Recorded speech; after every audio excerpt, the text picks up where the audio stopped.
پاش دامپێدانانی سعودیا لە کوشتنی جەمال خاشقچی ڕۆژنامەنووس لەناو کونسوڵخانەی وڵاتەکەی لە ئەستەمبوڵ.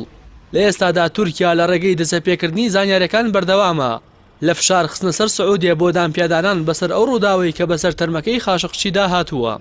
لەو چوارچێوەیەدا کەناڵی جەزیرەی قەتەری لە زاری بەرپرسێکی باڵای تورکیاوە کە ئەندامی داواکاری گشتی تورکیای ئاشکرای کردووە.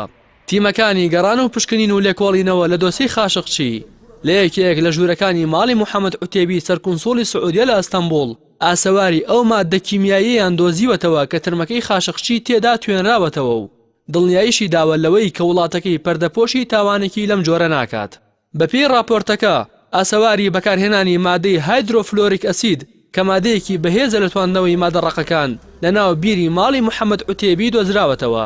ئەو سەرچاوی کەناڵی جەزیرە ڕایگەیاندووە تەرمی خاشقچی لە دوای کوشتنی لە یەکێک لە ژوورەکانی ماڵی محەممەد عوتێبی بەو مادەیە توێنراوەتەوە و پاش ماوەکی فڕێدراوەتە ناو بیرەکەوە و پاش پشکنینی نمونەیەک لە ئاوی بیری ماڵی سەرکونسوڵ و ئاوەڕۆی ئەو ناوچەیە پاش ماوەی تێکەڵەی هایدرۆفلۆریک ئەسید و چەند مادەیەکی دیکەی کیمیاییان دۆزیوەتەوە. هەر بەپێی راپۆرتەکەی جەزیرە ئەو تیمە پازدەکەسی لە سعودیەوە چوونەتە ئەستەمبوڵ بۆ شاردنەوەی دۆسیەکە سیستمی کامێرای چاودێری کونسوڵخانەکەیان تێکشکاندووە. هاوکات ئەوەش خراوەتە ڕوو لە دیداری شا سەلمان و کوڕەکانی خاشقچی. شای سعودیا بە کوڕەکانی خاشقچی ڕاگەیاندووە ئامادەن پارەی خوێنی جەمال بدەن تا دۆستەکەدا بخرێت. لەلایەکی ترەوە کەناڵی BBC بڵاوی کردەوە مانگێک لەمەوبەر تیمێکی سعودی 50 کەسی بۆ لە ناوبردننی کەسایەتیەکانی ئۆپۆزیسیۆن لە ناوە و دەرەوەی ئەو وڵاتە پێکهێنراوە. لە راپۆرتەکەدا ئەوەش ڕوون کراوەتەوە کوژرانی جەمال خاشقچی لە کونسوڵخانەی سعودیا لە ئەستەمبوڵ لە سەرەتای مانگی تشرینی یەکەمی ڕابردوودا یەکەم ڕووداو نەبووە کە ڕووی دابێت و فەرمانی کوشتنی خاشقچیش لەسەر ئاستی باڵا لە دەسەڵاتی سعودیەوە دراوە. BBC لە راپۆرتەکەیدا ئاماژەی بۆ داوە تیمە سعودیەکە ناوی لێنراوە پڵنگ و لە نێو ئەندامانی ئەو تیمەدا بکوژانی جەمال خاشقچی بوونی هەیە. Bu sıfatın vermiş olduğu bir büyük güç daha var.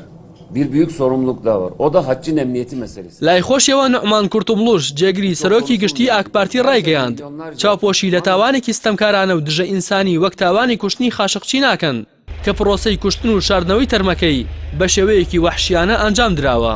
کورتوملوش وتوشێتی ئەم دۆسیەیە مەترسی لای ئەو مسلمانانە دروست دەکات کە بۆ ئەنجامدانی فەریزەی حاج سەردانی سعودیە دەکەن. هەروەها دۆناڵد ترامپ سەرۆکی ویلایەتە یەکگرتوەکانی ئەمریکا ڕایگەیاند لەم هەفتەیەدا لەسەر دۆسیی خاشقچی لەگەڵ کۆنگرێس گفتوگۆ دەکات و لە نزیکەوە لەگەڵ تورکیا و سعودیەش گفتوگۆی کردووە. پاش دامپێدانانی کوشتنی خاشقچی ئەگەر چارەنووسی تەرمەکەی یەکلایی بێتەوە ئەوە تەنها یەک پرسیاری بێوەڵام دەمێنێتەوە ئەویش ئەوەیە ئایا کێ فەرمانی کوشتنی جەمال خاشقچی دەرکردووە؟